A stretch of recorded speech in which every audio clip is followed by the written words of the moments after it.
When I was young, my friend Madison taught me all about crows. She used to leave peanuts and table scraps on her windowsill for them each morning, and when we met up to walk to the bus stop, the birds would sometimes follow her, cawing. She had names for all of them, but her favorite was the one she called Agatha, a small, hunched bird like a scrap of shadow with tattered tail feathers.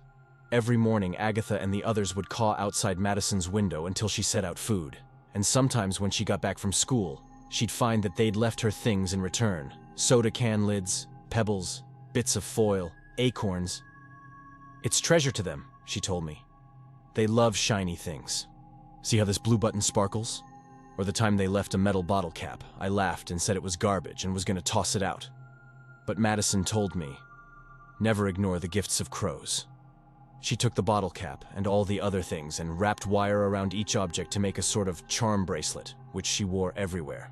Other kids teased her, but I always thought it was sweet, how she had such a bond with the birds. Then one day she disappeared. People looked everywhere. She'd walk down the lane to the bus stop alone, and never arrived at school. Police canvassed the neighborhood. I still remember how the police came by and asked my parents questions, asked about the neighbors, and my parents briefly called me out so they could talk with me about the route Madison and I took to the bus stop. That was when I learned she was missing. I don't remember much about their questions, just that I sat there, bundled up in a blanket and occasionally coughing, stunned, and feeling like it must all be some terrible joke, and any moment now, Madison would be at my window, knocking and asking me to play. The police advised my parents not to allow me to walk alone to the bus stop anymore. I heard a caw and glanced at the window. A crow was perched in a tree outside. Will they find her? I asked my mom, even though I knew she had no answer. No one did. The days passed, and there was no trace of Madison, and on Monday, my mom drove me to school. It seemed I would no longer be taking the bus. I convinced my mom to get some almonds, and I snuck over the small fence and up to Madison's window, and put the almonds on the sill, because I figured she'd want me to feed the crows while she was gone. I still kept hoping for her, though with each day that hope died a little more. I felt so incredibly sad. For the crows. For Madison.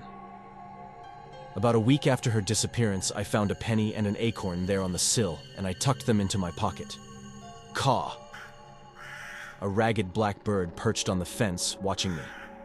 Its beak opened, and it cawed again. I'm sorry she isn't here to feed you. Caw. I'll try to feed you when I can. The bird's head cocked, one shiny black eye regarding me, and then it suddenly flew away. The next morning there were no new gifts, but the crow with ragged tail feathers was there. The bird got incredibly close, seeming to try to look me right in the eye. I heard Madison's voice in my head, all those crow facts she used to say. They're so much smarter than people realize. They can remember human faces, and they gossip if there's a bad human, and they all warn each other. And suddenly, a shiver ran down my spine, an idea needling its way into my brain. And I asked the crow, "Do you know what happened to Madison?" The crow's head turned. "Madison," I repeated. Crows could learn words. They were good mimics. I'd never heard any of Madison's crows talk, but they watched her all the time, heard me and others call her name. "Madison," I said again. The bird suddenly flew away from me, only to perch in the branches of a tree and caw. My heart pounded. The crow was leading me someplace. It was a cold, damp November day. The clouds hung low and heavy in the sky. Mom would worry if I was gone too long, but I didn't care. I hurried over the wet leaves and into the woods. Nothing mattered except finding Madison, whether she was alive or... I didn't want to think about it, but it had been a week by that point. The crow with ragged tail feathers flew off every time I neared its perch, drawing me gradually deeper into the dark woods. Tree branches blocked out the sun, and I noticed more birds, perched like black leaves on skeletal fingers. I stopped when the crow I was following landed on the roof of a house. It was a beaten-down old house surrounded by junk, tires, the wasted remnants of what might have once been a vegetable garden. The posts holding up the front roof on the porch were splintering. The stairs to the front door bowed, and the paint on the door peeling. A pickup truck sat in the gravel driveway that wove through the trees toward the paved street somewhere beyond. I knew this house. Or I should say, I knew of it. It belonged to a man named Crandall, but Madison and I called him the Staring Man. because apparently Madison had caught him staring at her once or twice when she had walked past his property. It was because of her remarks about this that my parents and hers made us walk to the bus stop together.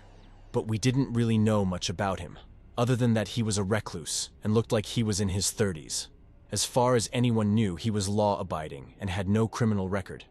I didn't like him, but police must have already questioned him and found nothing because I saw smoke drifting from his chimney. Caw! The bird eyed me. Its compatriots, perched in the trees around us, also looked down at me. I felt certain they had led me here, but there was nothing I could do on my own, so I rushed back home and burst through the front door and announced to my parents that I knew who'd taken Madison. They contacted the police, but when I told the cops about the crows leading me to Crandall's house, they burst out laughing at me.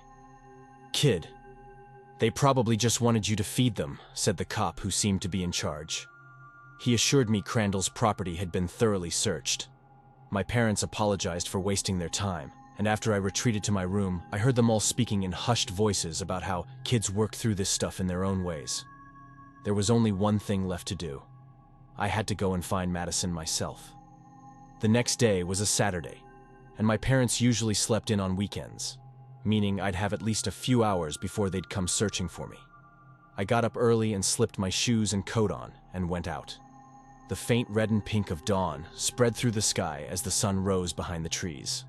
As usual, I brought some food for the crows. I'd even tried to make a necklace of their gifts to me, though I wasn't as artistic as Madison. I saw several crows in her yard, waiting for me. I told them good morning and scattered peanuts for them, and said Madison's name several times, loudly, and then I crossed the yard and went into the woods, taking the route the crows had shown me before. Crandall's house was a good hike away, and it took some time before I at last arrived in the right area.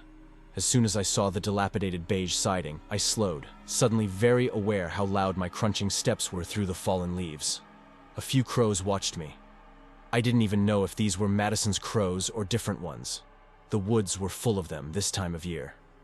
I didn't see the ragged tail feathers of the only one that I could recognize, the one Madison called Agatha. But even if they were different crows, it still made me feel better to have them around, and I touched the necklace for good luck. Carefully, keeping one eye on the door to the house in case the staring man should step outside, I began to search. Caw! I looked up. Agatha watched me from a branch, cawed, and took off. My heart raced. I followed the bird. We ventured deeper into the woods around the house, and finally, it perched on an old fallen log. The soil nearby had been disturbed. I could see even with the leaves all over, and the crow was pecking at something. A faint spark of light. A soda top, I realized. A soda top, with a bit of wire looped through it. The blood pounded in my ears so hard it was like a roar, a rushing waterfall cascading through my veins. I could hear nothing but that sledgehammer of my heartbeat, ringing through my ears like a gong as I reached forward a shaking hand and pulled from the leaves Madison's charm bracelet. Then I squatted and began to dig through the soil with the crow perched just above me on the dead tree, watching me. Suddenly, a series of short, sharp caws surrounded me. "Hey!" Ice slammed into my veins at the sound of the deep voice. I jumped, whirling around, and a rough hand grabbed me, the staring man. His eyes were hard, glittering, bluer than the sky. They might have been pretty eyes if they hadn't been so cold in his stubbled red face. "The heck are you doing on my property?" he demanded, hoisting me by the front of my shirt. "Help!" I screamed. His gloved hand clapped over my mouth.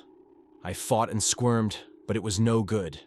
He dragged me back the way I'd come, toward the sagging front porch of his house. Then I realized he was yelling at the crows as they kept cawing. We were nearly at his front door when a very loud caw sounded nearby, and the man swore as a flutter swept overhead. His grip on me loosened, then released as he stumbled back to swat at something that flew right into his face. I scrambled and ran. Behind me, the man lunged for me, but the crows were darting in and out, dive-bombing him, and he tripped. I bolted all the way home. I got lost on the way, and for a little while was wandering the woods. Finally, I made it to my house and burst in screaming at Mom and Dad to call the police. When I told the cops about the bracelet, they asked me to show them where, but the woods all looked the same to me when I led them back to Crandall's house. Without the crows, I couldn't find it. We searched all over. No bracelet. The officers seemed to think I was making the whole thing up. They did interrogate Crandall.